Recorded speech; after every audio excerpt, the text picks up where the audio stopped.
ऐ कूफा वालों, तुम्हारी माएं तुम पर रोएं। तुमने नबी के नवासे को बुलाया और जब वो आए तुमने उन्हें धोखा दिया। अब तुम उन्हें मारना चाहते हो। तुमने हुसैन को फुरात नदी का पानी तक नहीं दिया। तुम्हारा हिसाब बहुत सख्त होगा। इधर अब्दुल्ला इब्ने अब्बास रदियल्लाहु अन्हु ने एक ख्वाब देखा। उन्होंने देखा हुजूर सल्लल्लाहु अलैहि वसल्लम एक प्याले को अपने हाथ में लिए हुए हैं। उन्होंने पूछा, या रसूल अल्लाह, इस प्याले में क्या है? नबी सल्लल्लाहु अलैहि वसल्लम ने फरमाया, इस प्याले में इमाम हुसैन का वह खून है जो करबला में बहाया गया है। मैं इसे अल्लाह के पास शिकायत के लिए ले जा रहा हूँ। करबला के वह दर्दनाक मंजर के बाद अब्दुल्ला इब्ने अब्बास रदियल्लाहु अन्हु 7 साल तक रोते रहे। इतना अश्कबार हुए कि उनकी आंखों की रोशनी चली गई। वो ताइफ में इस गम को दिल में लिए हुए इस दुनिया से रुखसत हो गए। एक मशहूर अरबी शायर फरजदक, जिनके दादा का नाम सासा इब्ने नसाइया था, उनके दादा वो शख्स थे जिन्होंने इस्लाम से पहले के दौर में दफन की जा रही 300 बच्चियों को बचाया था। नबी करीम सल्लल्लाहु अलैहि वसल्लम उनसे बेहद मोहब्बत करते थे और उनके पोते फरजदक भी इमाम हुसैन रज़ियल्लाहु अन्हु से बेहद मोहब्बत करते थे। जब उन्होंने इमाम हुसैन को रास्ते में देखा, रोककर कहा, ऐ इमाम, आप ना जाइए। कूफा वालों के दिल आपके साथ हैं, लेकिन उनकी तलवारें यजीद के साथ है। इमाम हुसैन ने सिर्फ इतना कहा, मुझे जाना ही होगा। अगर मैं न गया तो उम्मत कभी हक के लिए खड़ी नहीं होगी।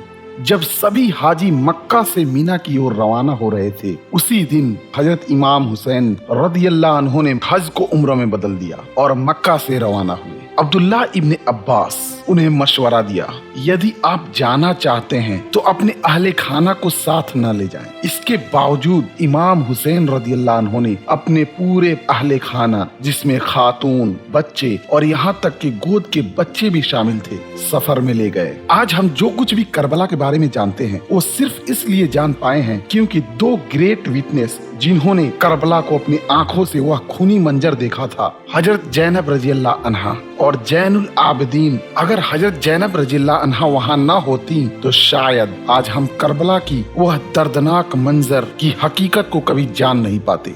हजरत जैनब रज़ियल्लाहु अन्हा कौन थी? रिवायतों में आता है, जब वो बोलती थी तो अपने वालिद अली रज़ियल्लाहु अन्हु की तरह लगती थी। जब खामोश रहती तो अपनी माँ फातिमा की तरह नजर आती थी। जब चलती थी तो भाई हसन रज़ियल्लाहु अन्हु की तरह, और जब गम में पुकारती तो इमाम हुसैन रज़ियल्लाहु अन्हु की तरह लगती थी। जब वो यजीद और उबैदुल्लाह इब्ने ज़ियाद के सामने खड़ी हुई और जब उन्होंने पुरजोश होकर हकीकत का इजहार किया, तब दुनिया को समझ आ गया कि जैनब रज़ियल्लाहु अन्हा कौन है। ऐसा रिवायतों में कहा जाता है, जब इमाम हुसैन का सफर शुरू हुआ उस वक्त लोगों की तादाद 500 से ज्यादा थी, लेकिन रास्ते में हालात बदलने लगे। कुछ लोग अपनी जान के डर से लौट गए, कुछ को मालो दौलत खोने का डर था, कुछ को यजीद की ताकत से डर लग रहा था।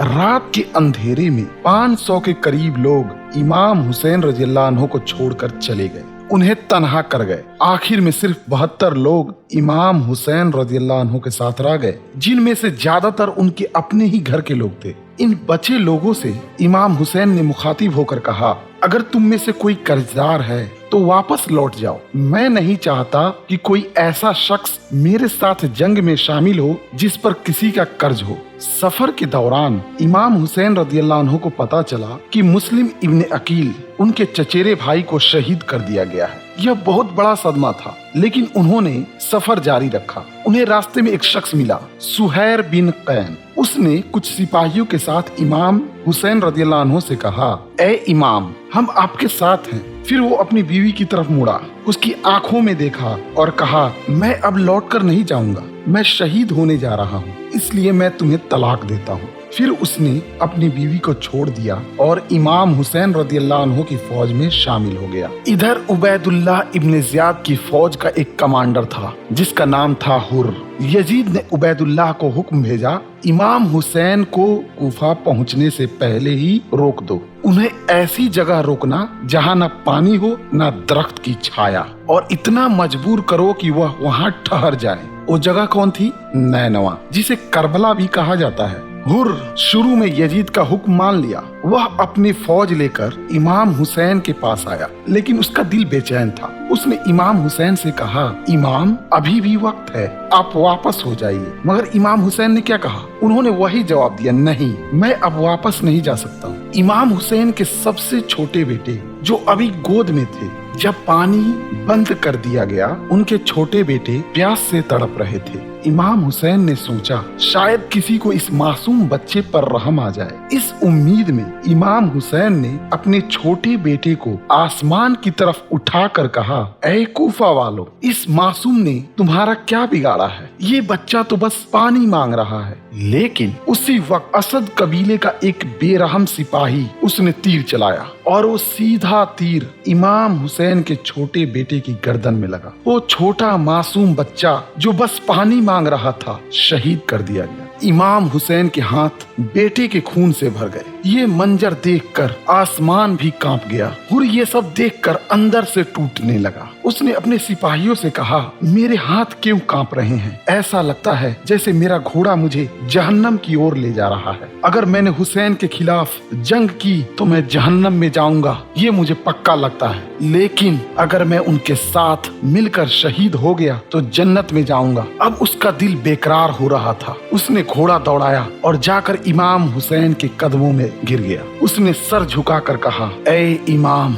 मैंने आपके रास्ते को रोका, आपके खिलाफ जुबान चलाई, आपको और आपके अहले खाना को पानी से महरूम रखा, लेकिन अब मुझे एहसास हुआ है ये लोग आपको रोकने नहीं आए हैं, ये तो आपको शहीद करना चाहते हैं। हुर जमीन पर गिर पड़े और उन्होंने कहा, क्या मेरे लिए माफी है? क्या ऐसा गुनाहगार इंसान भी माफ हो सकता है? इमाम हुसैन ने जवाब दिया, क्या नबी के नवासे कोई ऐसा शख्स ठुकरा सकता है जो सच्चे दिल से तौबा करे? इमाम हुसैन ने हुर को माफ कर दिया। फिर हुर अपने पुराने साथियों की तरफ मुड़े और जोर से पुकारे, ऐ कूफा वालों, तुम्हारी माएं तुम पर रोएं। तुमने नबी के नवासे को बुलाया और जब वो आए तुमने उन्हें धोखा दिया। अब तुम उन्हें मारना चाहते हो। तुमने हुसैन को फुरात नदी का पानी तक नहीं दिया। तुम्हारा हिसाब बहुत सख्त होगा।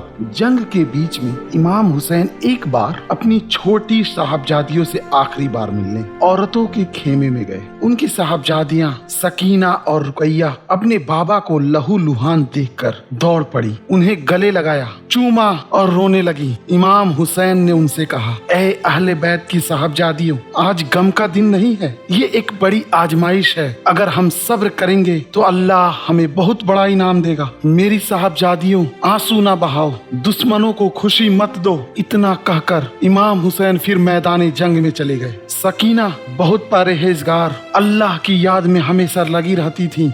अब बस कुछ ही घड़ियां बाकी थीं करबला की सबसे बड़ी मैसाकर की शुरू होने में। अब इमाम हुसैन के खिलाफ एक नया कमांडर चुना गया, उमर इब्ने साद। ये कौन था? उमर इब्ने साद अबी वकास का बेटा, जो उन 10 सहाबियों में से थे जिन्हें जन्नत की खुशखबरी दी गई थी। लेकिन यजीद ने उमर इब्ने साद को क्यों चुना? क्योंकि अगर एक जन्नत मिलने वाले सहाबी का बेटा इमाम के खिलाफ लड़े तो लोगों को धोखा होगा कि ये लड़ाई सही है। मगर हकीकत क्या थी? उमर की फौज में ज्यादातर लोग वही कूफा वाले थे जिन्होंने पहले इमाम हुसैन को बुलाया था और अब उन्हीं को मारने चले थे। यजीद ने हुक्म भेजा, 4000 सैनिक लेकर करबला जाओ और हुसैन को कत्ल कर दो। उमर बिन साद ने 4000 सिपाहियों की फौज के साथ करबला की तरफ रवाना हुआ। एक तरफ 4000 सिपाही और दूसरी तरफ सिर्फ 72 लोग। जब उमर बिन साद करबला पहुंचा तो उसने इमाम हुसैन और उनके सिर्फ 72 साथियों को घेर लिया, उन पर पानी बंद कर दिया। आशूरा की सुबह इमाम हुसैन रदियल्लाहु अन्हु ने सुबह की नमाज पढ़ाई। उन्हें पता था कि अब शहादत का वक्त आ गया है। उनके साथियों ने आखिरी बार उनके पीछे नमाज अदा की। लेकिन सबसे अजीब बात ये थी, जो लोग उन्हें मारने वाले थे वही इमाम हुसैन रदियल्लाहु अन्हु के पीछे नमाज में खड़े थे। जरा सोचिए, एक तरफ नमाज पढ़ रहे हैं, दूसरी तरफ उसी इमाम मारने वाले हैं। ये कौन सा मुसलमान है भाई? ये कैसी सोच है? उस दिन इमाम हुसैन ने ऐसे कपड़े पहने जैसे कोई दुल्हा शादी के लिए तैयार होता है, सजता है। इमाम हुसैन ने सूरह आले इमरान की आयतें पढ़ी और तभी उमर बिन साद ने हमला करने का हुक्म दे दिया। जंग शुरू हुई। कूफा की 4000 की फौज इमाम हुसैन के सिर्फ 72 साथियों पर टूट पड़ी। दुश्मनों ने तीरों की बारिश कर दी। एक एक करके इमाम के सभी साथी शहीद हो गए। अब मैदान जंग में सिर्फ इमाम हुसैन अकेले बचे थे। हजरत जैनब रदियल्लाहु अन्हा ने ये मंजर देखा और पुकार उठी, ऐ अल्लाह, ये कैसी फौज है जहाँ सिपाही भी हुसैन है और कमांडर भी हुसैन, ना कोई साथी ना कोई मददगार। इस दर्दनाक घड़ी के बाद अहले बैत में सिर्फ 2 मर्द बचे, बाकी सब या तो शहीद हो गए थे या औरतें थी। एक थे इमाम ज़ैनुल आबिदीन, इमाम हुसैन के छोटे बेटे। वो सिर्फ 12 साल के थे और बहुत बीमार थे, इतने बीमार कि खड़े भी नहीं हो सकते थे। वो खेमे के अंदर ही रहे। अहले बैत की नस्ल ज़ैनुल आबिदीन से आगे बढ़ी। जब करबला की लड़ाई तेज हो चुकी थी, एक बहादुर शख्स कमांडर हुर वो अकेले एक फौज की तरह लड़ते रहे। शिमर जो दुश्मन का सरदार था, उसने अपने सिपाहियों से कहा, जब तक ये हुर जिंदा है तुम इमाम हुसैन तक नहीं पहुंच सकते, पहले इसे खत्म करो। लेकिन हुर को मारना इतना आसान नहीं था। जब दुश्मन लड़ाई में नाकाम रहा तो उन्होंने उनके घोड़ों की टांगें काट दी। हुर जमीन पर गिर गए, फिर उन्हें बेरहमी से शहीद कर दिया गया। करबला में अहले बैत में से सबसे पहले जो शहीद हुए वो कौन थे? वो थे अली अकबर, इमाम हुसैन के सबसे बड़े बेटे। उस वक्त उनकी उम्र लगभग 20 साल की थी, जो एक सच्चे शेर की तरह लड़ते थे। एक दुश्मन था नाम मुर्रा, उसने कहा, अगर मैं तुझे ना मारूं और तेरे बाप को ये ना बताऊं तो अरबों की लानत मुझ पर हो। और फिर अली अकबर को बड़ी बेरहमी से मार दिया गया। जंग चलती रही, यहाँ तक कि आखिर में इमाम हुसैन अकेले रह गए। एक दुश्मन ने उनके सर पर तलवार से वार किया, उनकी इमामा फट गई और सर से खून बहने लगा। फिर भी किसी में हिम्मत नहीं थी कि उन्हें मार सके। इमाम हुसैन इतने प्यासे थे कि उन्होंने फुरात नदी से एक बूंद पानी मांगा, लेकिन दुश्मन सिपाही उनका मजाक उड़ाने लगे और उन्हें गर्म पानी ला कर दिया। जब इमाम हुसैन वो पानी पीने ही वाले थे, एक तीर अंदाज ने तीर चलाया। तीर उनकी ठुड्डी पर लगी। इमाम हुसैन ने समझ लिया, अब इस दुनिया में पानी नहीं मिलेगा, हमें अब आखिरत में अल्लाह के पास सच्चा इनाम और पानी मिलेगा। इमाम हुसैन अकेले शेर की तरह बहादुरी से लड़ते रहे। जब दुश्मन लालच और जुल्म में अंधे हो चुके थे, उन्हें 33 भाले और 34 तीरों से घायल किया गया, लेकिन उन्होंने आखिरी सांस तक मुकाबला किया। उन्होंने आखिरी वक्त में क्या कहा, ऐ धोखेबाजो, क्या तुमने ही मुझे यहाँ नहीं बुलाया था? अब तुम मुझसे यजीद की बैत मांगते हो। अगर मैं ऐसा करना चाहता तो मदीना में ही कर देता। अगर मेरे नाना हजरत मोहम्मद सल्लल्लाहु अलैहि वसल्लम का दीन सिर्फ मेरे खून से जिंदा रह सकता है तो तलवार चलाओ, मुझे कुर्बान कर दो। इन अल्फाज को सुनकर शिम्र जो दुश्मन का लीडर था, गुस्से में पागल हो गया और चिल्लाया, इसे मार डालो। एक ने इमाम हुसैन के पीठ में भाला मारा। इमाम हुसैन, जिनकी उम्र करबला में 57 साल की थी, 10 मुहर्रम 61 हिजरी को इमाम हुसैन को शहीद कर दिया गया। इतना ही नहीं, उस दौर में दुश्मनों की एक जालिमाना रिवाज थी, जब वो किसी को शहीद करते तो उसका सर काट कर फतह की निशानी के तौर पर घुमाते और ऐलान करते थे। जब बात इमाम हुसैन की आई, कोई भी उनका सर काटने की हिम्मत नहीं कर पाया, क्योंकि सब जानते थे जो ये करेगा वो हमेशा के लिए बर्बाद होगा। सिनान बिन अनस ये काम हुली बिन यजीद को सौंपने की कोशिश की। उसने कहा, अगर तुम उनका सर काटोगे तो उबैदुल्लाह तुम्हें इनाम देगा। लेकिन हुली भी डर गया। आखिरकार सिनान ने खुद इमाम हुसैन का सर काटा और हुली को दे दिया। हुली उस सर को घमंड से अपने घर ले गया और अपनी बीवी से कहा, देखो मैंने ऐसे खजाना लाया है जिससे हम सब अमीर हो जाएंगे। यह देखकर उसकी बीवी चीख उठी, शर्म कर ले, तुमने अहले बैत के खून को इस घर में लाया और उसे खजाना कहते हो। फिर उसने तुरंत उसे तलाक दे दिया। जब हुली ने इमाम हुसैन का सर उबैदुल्लाह इब्न जियाद के महल में पेश किया तो उसे लगा कि इससे बड़ा इनाम मिलेगा। उबैदुल्लाह ने क्या किया? उबैदुल्लाह ने हुली से पूछा, क्या तुमने खुद ये सर काटा है? हुली ने घमंड से कहा, हाँ मैंने ही काटा है। लेकिन उबैदुल्लाह ने नफरत से कहा, तुमने बहुत घटिया काम किया है, मेरी नजरों से दूर हो जा। उसने हुली को महल से धक्के मारकर बाहर निकाल दिया। हुली को ना तो इनाम मिला, न इज्जत, न शांति, उसे मिला सिर्फ हमेशा के लिए शर्म और बदनामी। इतना सब हो जाने के बाद, इमाम हुसैन को शहीद होने के बाद भी यजीद और उसके लोग को दिल को चैन नहीं मिला। अब उन्होंने इरादा किया कि अहले बैत के बाकी लोगों को भी खत्म कर दिया जाए औरतें और बीमार बच्चे, उन्हें जंजीरों में बांध कर कैद कर लिया गया। क्यों? उबैदुल्लाह ने तुरंत नुकसान नहीं पहुंचाया। उबैदुल्लाह डर गया था। वह जानता था कि अगर लोगों को पता चल गया कि अहले बैत के साथ क्या किया गया है तो लोग बगावत कर सकते हैं। इसलिए उबैदुल्लाह ने नुकसान पहुंचाने में देरी की। उम्मीद की लोग समय के साथ भूल जाएंगे। बहुत लोग सोचते हैं कि इमाम जैनुल आबदीन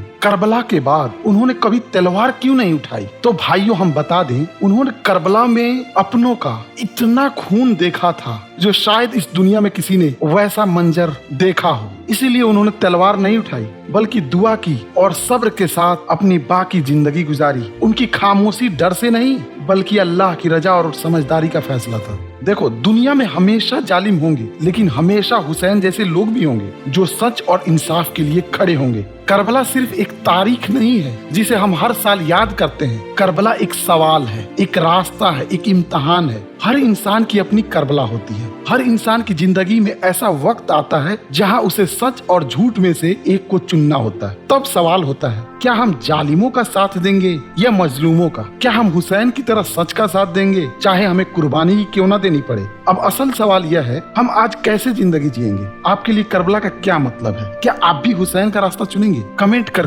हमें बताइए। अस्सलामु अलैकुम व रहमतुल्लाहि व बरकातुहू। मेरे हुसैन तुझे सलाम, मेरे हुसैन तुझे सलाम। अस्सलाम या हुसैन अस्सलाम।